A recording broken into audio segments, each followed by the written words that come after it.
Hey, Lisa, hey, how are you doing? Oh, I love it. You're live on YouTube. well, no, I'm actually just recording it on YouTube because it records better. But I prefer not Gotcha. to put stuff on YouTube because Yep. We know. we You don't have talked to about even tell this. me. You don't even have to tell me. Yeah, YouTube's been something else. Yeah, I'm. yeah, It's been. Yeah, just a really great but interesting couple of days, a couple of weeks, really. yeah. Very good, very good. That the Techstars thing was a nice email just to hear from, and then peep them. You look great. Yeah, Yeah, you do. Yes. gotta be MTV ready with these hip hop stars. Yes, absolutely. I can feel that. No, I'm just, I've just been in production with this theater company, and it's just been challenging just because it's so new for them. Yeah, Like for theater companies to create in a digital space, or even just in the medium of film and video. It's I Yeah, I think that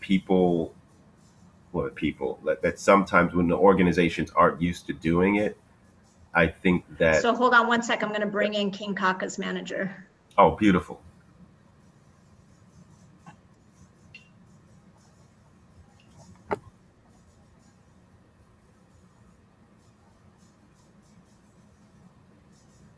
Hi, Dennis. Hello. I think he's connecting still. I like his photo. But yeah, dope. No, Oh, what I King what Kaka. Okay, here's King Kaka. Then we're just waiting for Fib. awesome. Great. Hi, Dennis. Hi, King Kaka. Hi, Lisa. How are you? How you doing? I'm great. I want you to meet my partner in crime. This is Chesney. How you doing? He's calling in from New York. Hi, Disney. How you doing, King Kaka? Great to meet you, brother. I'm waiting on Fid. Well, I wanted just to talk to you for a few seconds just to make sure we can hear you. First of all, I'm in Mombasa. I don't know if you know that. And sometimes my Wi-Fi gets wanky, but I just want to make sure you can hear me, we can hear you. And then we may not have tons and tons of people, but they're very committed artists from different parts of the world. We have people calling in from, all over East Africa. We have people in the States. We have people in Asia. So it's probably going to feel more like a workshop sort of vibe than like a formal conference. So I actually can't hear you. I don't know. So good thing we tested. Yeah. There you are, I think.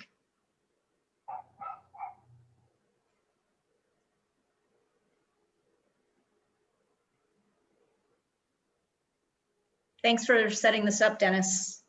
I'm most welcome, I'm Lisa. sure you guys are very busy. Yeah, it's been a crazy week, but all is Yeah, well.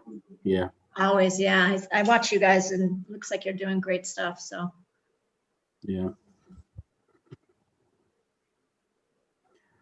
Kaka, I think there's a problem with your microphone, eh? yeah. We can't hear you at all.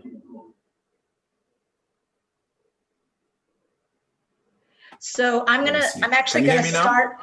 Yeah, we can hear Yes, you. great. Yes. Hi. Yeah, hi. Much better. Beautiful. But yeah, I'm grateful too. I watch, in fact, when I first I've been on the continent for a year now, before COVID. And one of the first music videos that I saw was yours. I don't remember the name of it, but it was black and white. It's a poetry type video. There's sign language. And I loved it. Of course, don't know anything that's Very saying because I don't know famous. Swahili, but I loved it. So It got me in trouble, a lot of trouble. what's that? Hello? Can you hear me? Yeah, like I said, sometimes my Wi-Fi is not great, but I missed what you just said. Okay. Yeah, I'm just saying, yeah, it got me into a lot of trouble, that particular song. That's not the video that got banned though, right? Yeah, that's the same video. Wow.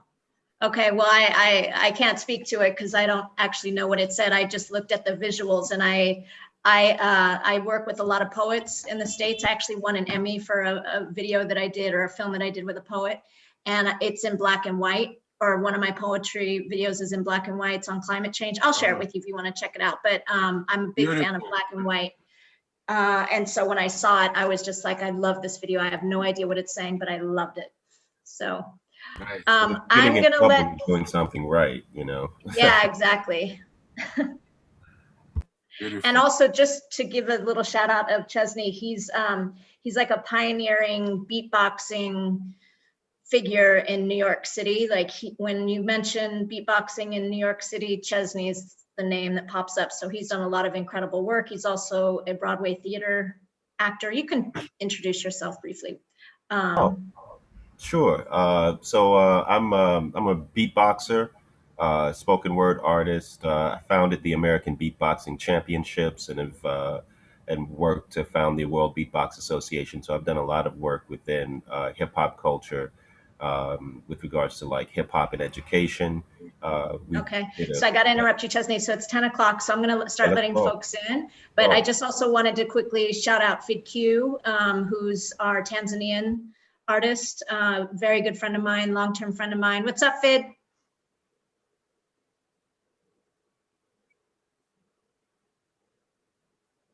Are you there? No, you're muted.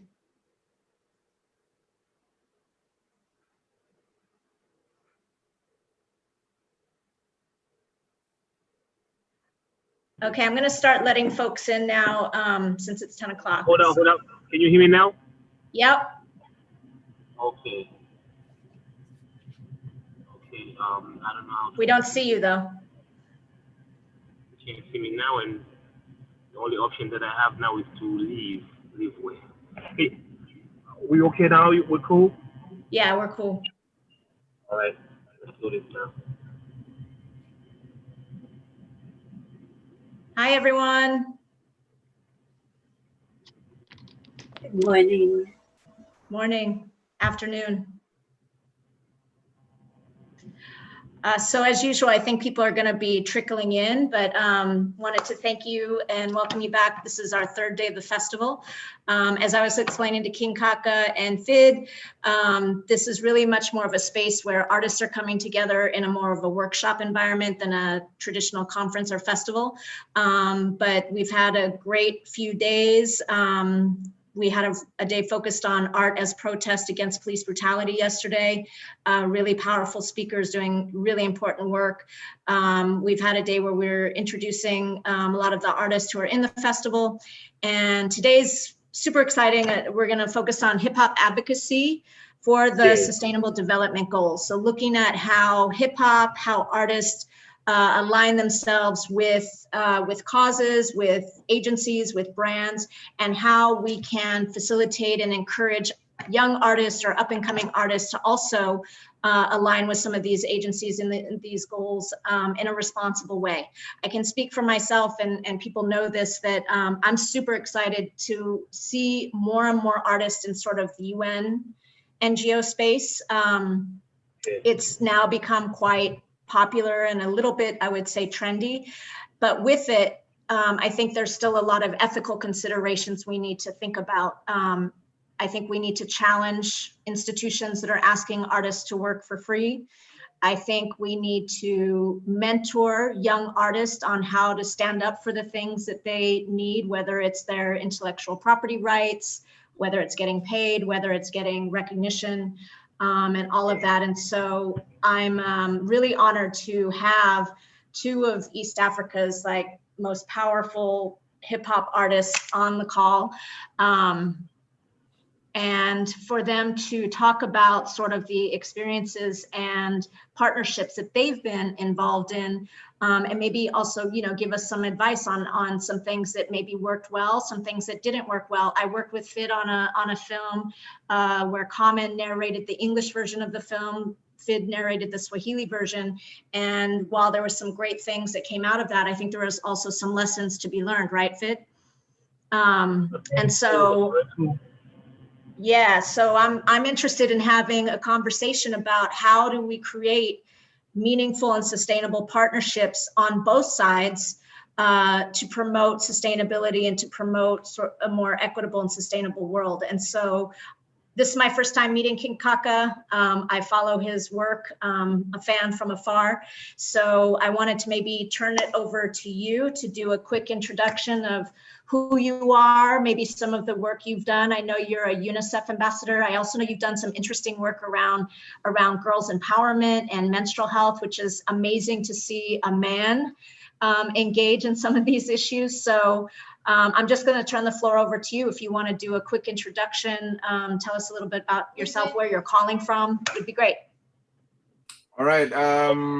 My name is Kennedy Umbima. Most people know me as King Kaka, born and raised in the ghettos of East Lando of Kenya, inspired mainly by hip hop music. Hip hop is my life. It has given me opportunities. It has given me ways out of the ghetto. And that with that same energy, I'm taking it to the people, back to the people. And with that, it means that, you know, I got to a point in my life, in my career, where I noticed I could command so many people, not only on stage, but even lyric-wise, the message behind my music. So I said, this thing is too powerful. Why don't I now take it, get to the welfare of people? So with that, I've done so many campaigns and projects just to enhance the mental wealth of the young people across the country and across the world. We've had football tournaments where the advocacy has been mainly getting young youths not to engage in drugs or crime. That's the Kaka Empire Cup. I'm working closely with UNICEF, where I'm the advocate. And with that docket comes workmanship of working with women and children. I have my own project called the Sanitary Bank Campaign, where we focus on keeping girls in school, but also it's a mentorship program that tells girls and young men that, listen, there's more that we can do that's just thinking about the traditional ways of doing things. There's that as well. We have mentorship sessions regarding music and talent, that a program that runs yearly across the country as well, just talking to young producers and young musicians, telling them how they can also benefit and commercialize their art, be it spoken word, be it if you're a b-boy dancer, if you're a dancer, if you're a lyricist, if you're a songwriter, if you're a producer, how do you align your brand on a global scale? What else? I'm mainly, we focus mainly on mentorship. And we believe if I hand you a good mentorship session that's consistent, then you'll definitely use that in your life. And we advocate and tell people that use it also to benefit other people. So creating that chain reaction and just making the world a better place. So that's basically King Kaka in a nutshell. Apart from the music that you see on YouTube and all the other performances, I'm very passionate about young people and the direction and giving them power, mental power and skills. Yeah, so that's basically King Kaka in a nutshell. I've been doing music for 12 years now, 5 albums, 9 mixtapes, and still in the studio as we speak. After this, I think I'm recording another song. Yeah. Awesome. So I saw when I was doing a little bit more research on some of your work, I saw a quote that you had said that lighting a candle doesn't dim your light, and you had put out a challenge to Calligraph, I think, and some of the other Kenyan artists to help elevate the younger generation. And I was hoping that you would speak a little to that, because I thought that was, you know, coming from artists at that level, that's an amazing selfless act to invest in, you know, the development of other young artists. So I would love for you to speak about that. So as we speak, we run a management label called Kaka Empire that has been in existence for years. We've managed Tanzania's Rich Mavoko, some of the big artists in Kenya, Avril, Timmy, Arrow Boy. So we believe that if there's a certain knowledge that I know as an artist right now that I've gained over the years, then if I decide to manage an artist right now, then it means he or she will skip a certain years and a level of professionalism will come. So if you picture 5 big artists doing the same thing, it means the industry will be so much farther ahead. So that basically was my challenge to the big artists who are also my friends. And I was just telling them, yes, it's nice you guys are getting all the shine. What if we all decide to get 2-3 young artists and just mentor them for 2 years, 3 years? Then the industry will get a piece of me with a little bit of what they're brewing right now. So we'll have a better industry. Basically, I was just fighting for quality and a better industry. And some of them have hitched to the concern that I have. I'm still talking to the rest. I mean, yeah, we can do so much if we come together. Basically, that was my message. Yeah.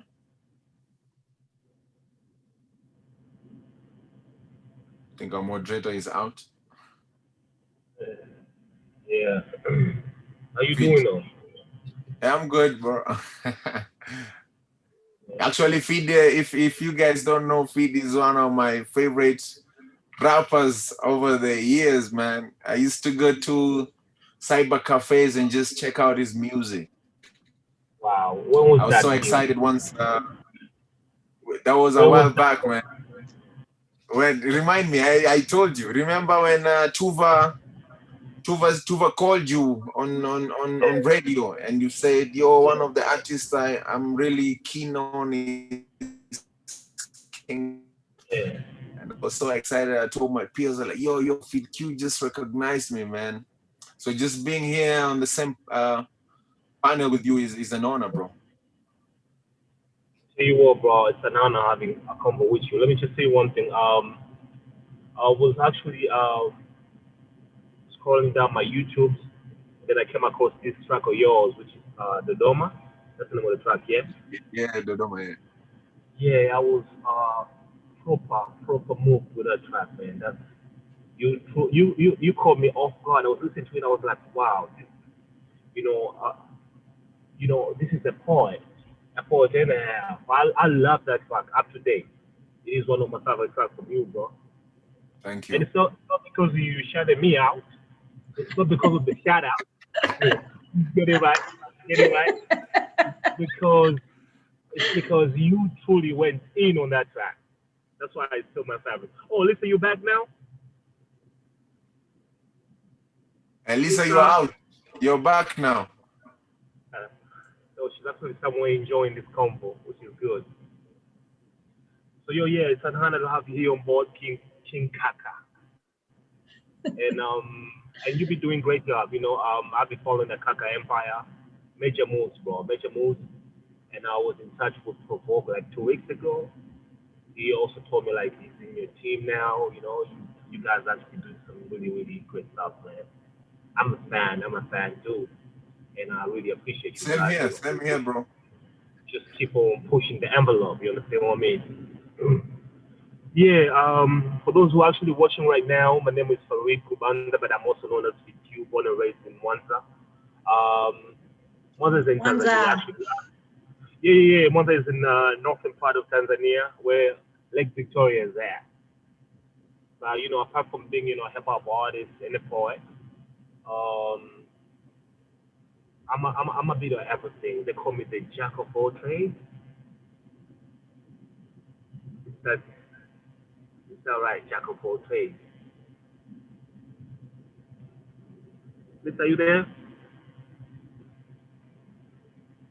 Well, thank you for joining us, Fid. I have to apologize. Like, my Wi-Fi is going in and out, so I'm not hearing everything, and I dropped out at 1 second.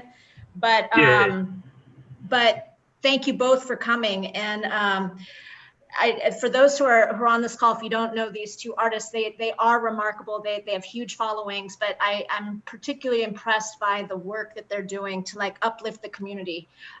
Fid, I don't know if you remember, but I was there with you when you hosted the football tournament in Dar es Salaam, when there was an explosion at the airport and all these families got displaced.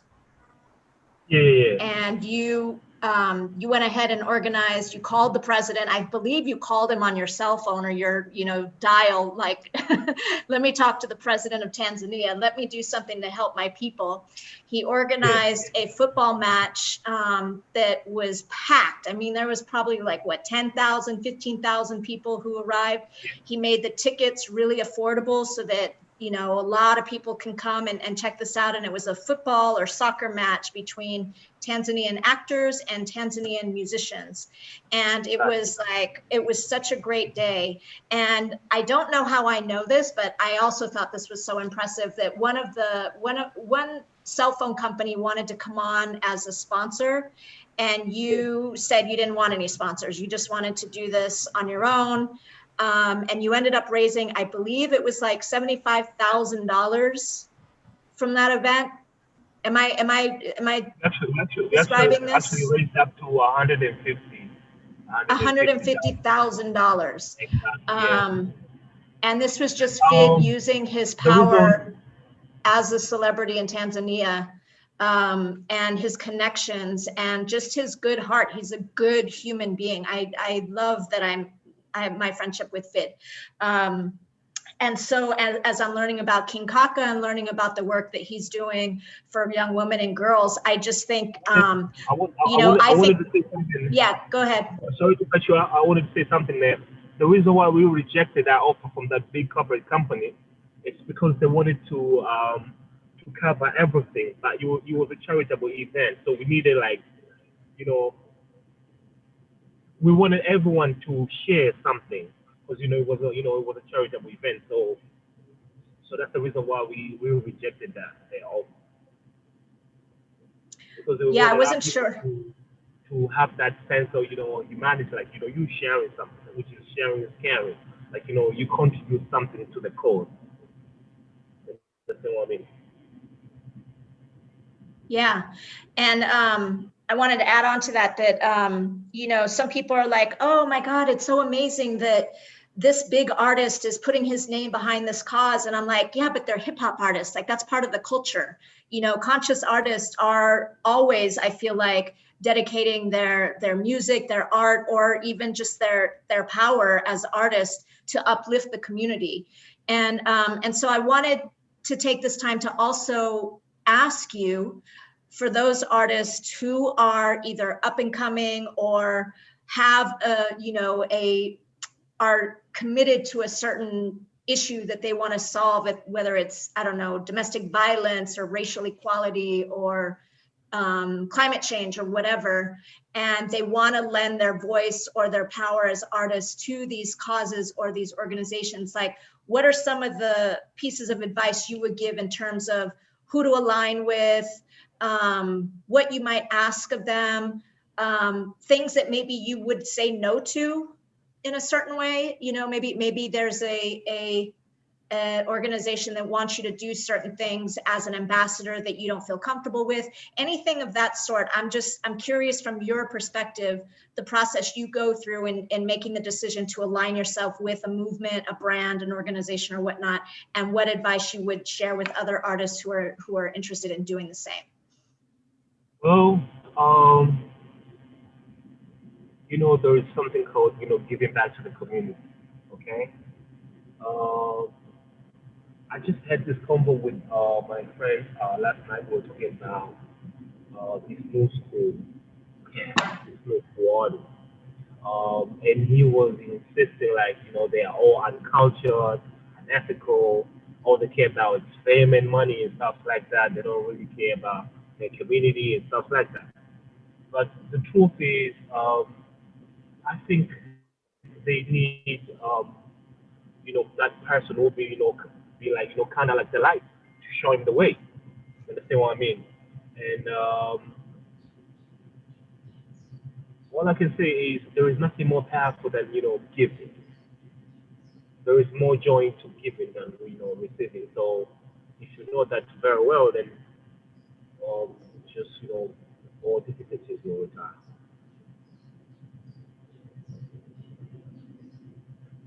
There is more joy into giving than receiving.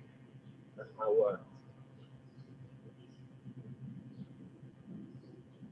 Just to add on to that, I feel sometimes when corporates come, they have their own agendas, right? And then there's how maybe you've designed your own campaign, Yeah. and you want to really reach your people and talk to your people and give that objective and feel like you've really transformed. For them, they see it as a marketing opportunity. For them, is So how can we get our product to your people? Yeah. Yeah. So how can we? For them, it's money. Pushing their product. Exactly. For example, when I started doing the sanitary towels distribution to girls across the country, so I used to take part of my performance money and management money from Kaka Empire. And we started with 300 girls, we reached to 1,000 girls, and we were excited. And we said, now it's 3,000 girls. So now corporates started noticing, right? And they started giving us calls. They're like, yo, in Kaka, we like what you're doing. We'd like to put some money in there, but also we want some sort of branding. So they're probably gonna put the name on top of those schools. Yeah, they're like, yo, the parts that you're distributing, they wanted to distribute handkerchiefs with their branding. Wow. I'm like, guys, we are losing because my target area is rural areas, like where people they don't have television sets or internet, right? Because I feel they suffer more because they don't even have access or money to buy. So now for them, they're like, this is a perfect opportunity for us to jump on. Kaka, we have this much money. So we've rejected so much money that sometimes even when we are called for conferences across the world, because now we got like a global attention to the campaign. And so many countries were calling us, like, we have a conference this day. So we told them, instead of us coming to those conferences, why don't we do a Zoom meeting or include us through a Zoom, an internet we can afford, and then that particular money that you want to spend on flights and hotels, buy sanitary towels. That's the only way we will participate. Wow. So most of the guys who invited, they were really, there are some who took it offensive. They're like, how can you reject our offer? We're like, no, we are losing the whole objective. The whole objective is impact. If I go there and you get your photo ops and you guys are happy, like King Kaka is one of the speakers. But for me, the energy or the focus is, did the girls get their pads? Because I'll be flying to your country to come and talk about sanitary towels that I don't go back home with. And I've spent $4,000 on a flight and another $3,000 on hotel room. Yo, that's a lot of pads, sanitary towels, yo. So that's how I look at things. I tell them, no, there's no need. So for us, for artists, I think we can really maximize and just give it impact as the first objective of everything that we do, because money comes and goes. Yeah, money It's comes and fulfilled, goes, but keep it. That's love right there. Please keep it. yeah. So that's the whole idea. If we can, I like that thinking. You know, that's positive thinking. I respect yeah, that. impact is better. Impact is always better than money.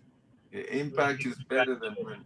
Yeah. So just aligning that is really important. The way you said, like you were given an offer by a telco company, and you said, no, guys, this But is the one is full coverage, like Bongo Flavor and Bongo Movie powered by mobile company. I'm you like, see. nah, we need each and everyone to commit themselves into this because it's a positive cause.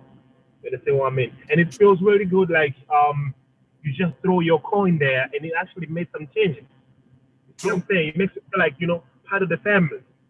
True. You know what I'm saying? So it's about bringing power back to the streets. Like it don't matter if you're from the have-not.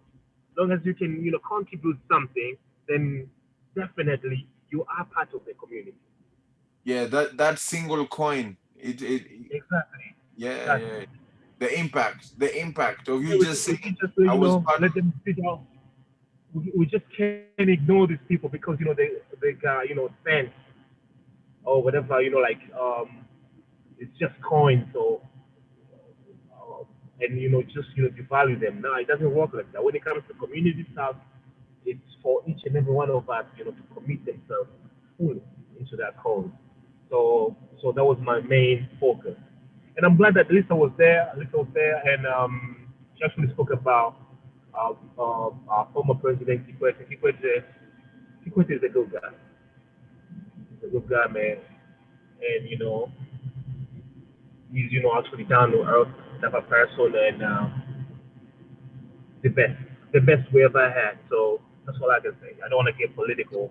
I think this now. You understand what I mean? And just keep the ball rolling. Lisa, are you there? So yeah, Kaka, I want to tell you one thing about I did this. I narrated this one film. Um, it was actually shot and directed by Lisa. Okay. It was about male circumcision. I don't know if you heard of this Tohara type of project and stuff like that. Tohara circumcision. Oh yeah. I think I didn't get you the network. I can hear you now. Okay. Yeah. So I narrated that in Swahili, and it was well received for the majority because it's the language that like that they use. But being circumcised has lots of health benefits, such as it prevents you from STDs and sexually transmitted disease. What else that you know?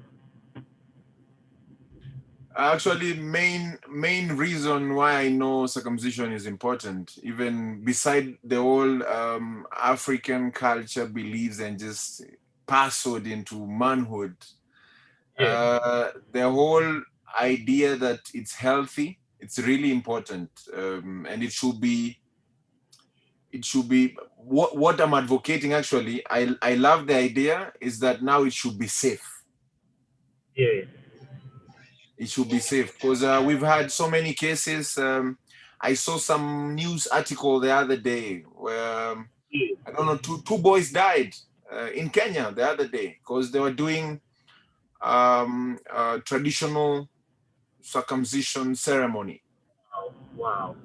Yeah, so they bled to death. Wow. So the advocacy right now should be, if we can take it to the hospital, it would really be important because there are people still doing it traditionally. It has to be done by people well medical trained people. Yes. Yeah, so that's the point and direction that it should take. But also just telling young people the value, even the whole community, the importance and value of circumcision is really important. Yeah. And it improves, cleanliness. That one doesn't have to pull that sweater sleeve back. You understand what I mean? But it's already pulled. You just stay home with a dash of water and so on. You're good to go. You see what I'm saying? Yeah, true. And that way, it keeps the capital T clean because you're in kinky trap there. And I don't think it is Cleanliness, man. Cleanliness. Exactly. And if the urine kinky trap there, and that means all those waste matter are discharged. Otherwise, But also, I feel also on the level of causes and advocacy, you know, it reaches a point in your life. Yes, we chase the dream. There was a time in my life, the only thing that mattered to me was if I can get a radio play. Wow. You know, even you know, as an artist, how important it is for you as an artist, just getting that radio play or TV play. Yeah, or maybe a radio interview. Or radio interview. You get? Exactly. Then you do so many interviews and you get so many radio plays and you ask yourself, what's my purpose, man? What's my purpose? Because you've gotten all this radio play, all this fame, and you're like, what do I do with this fame now?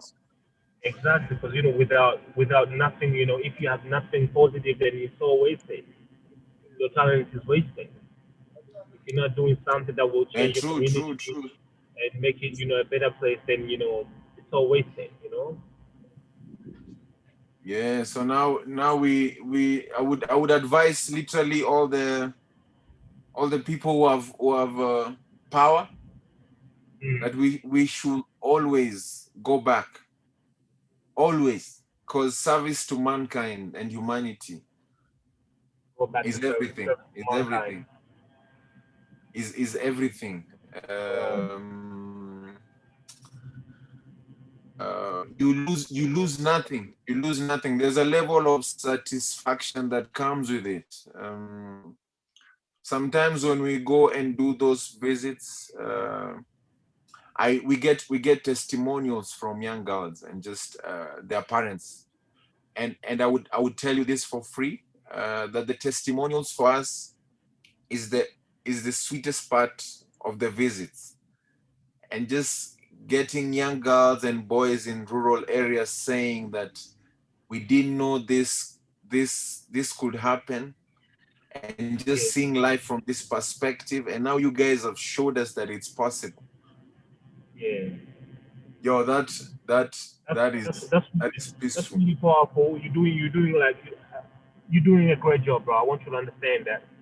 And I was cruising around my Twitter today, and I saw you posted. You know, I'm following you on Twitter. I saw you posted double HP. Oh yeah. He was a very good friend of mine, man. He was telling you to keep his task code. You know, when he came to Tanzania for his Daraja walk, I missed out. I was on tour. He was busy searching out for me, and he left the Daraja walk T-shirt at a good friend of mine. It was like, so when Fitz comes back, please, that's this T one. So when I came back from tour, this guy gave me my T-shirt from WHP. And the next thing you know, like a couple of weeks later, the guy, you know, made his transit, you know. So I'm like, yeah, man. I don't even know how to react. But the dude phoned me. He was like, yo, Pete, I'm in Dar es Salaam and I would so much love to hang out with you. And I heard that you're on tour now. Oh my goodness, unlucky me. Unlucky me when, you know, I wish we were here. We would have chopped it up a little. I was like, yeah. Why? Because, you know, WHP was actually one of those first hip hop guys that I met in my first time in South Africa. And that was like 2008. I went to South Africa for the first time.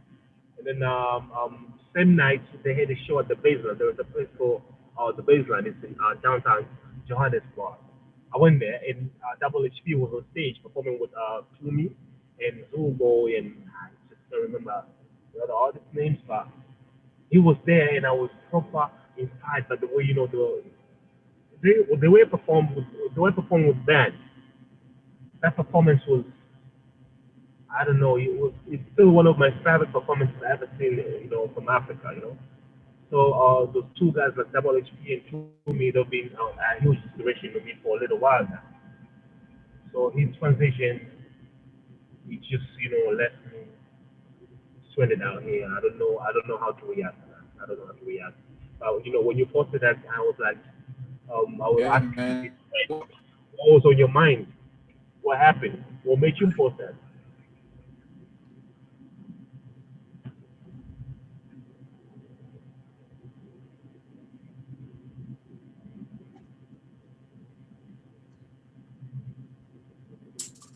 So I was going through my gallery today, and I usually go through my gallery every, let's say, once a month, and just check my progress, because you need to, if you want to go somewhere, you have to know where you're from, right? So what I usually do is, like, once a month, I go through my gallery and just check.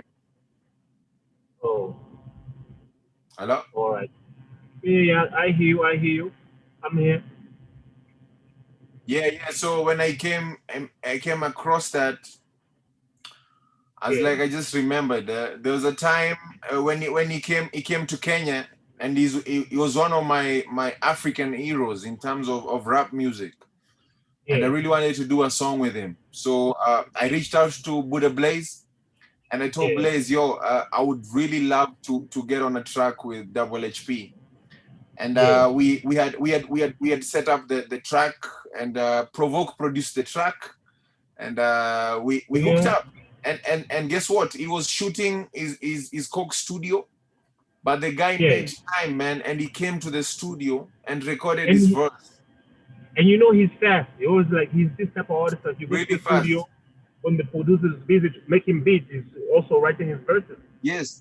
So he finished that, and I told him just before he goes to South Africa, like, can we do the video, please, tomorrow? Can you avail yourself? It was like, yeah, I'll do it. And then he told me one thing that I'll never forget. He said, if you have the power to change someone else's life, and it will cost you nothing, please do it. Wow. This guy was like is like a hip hop icon in Africa, and he's here making time for me, and I was not even a big artist. Yeah, he just he was just making time for me, like he took your energy. He's like that, like we just need to sit down and chop it up.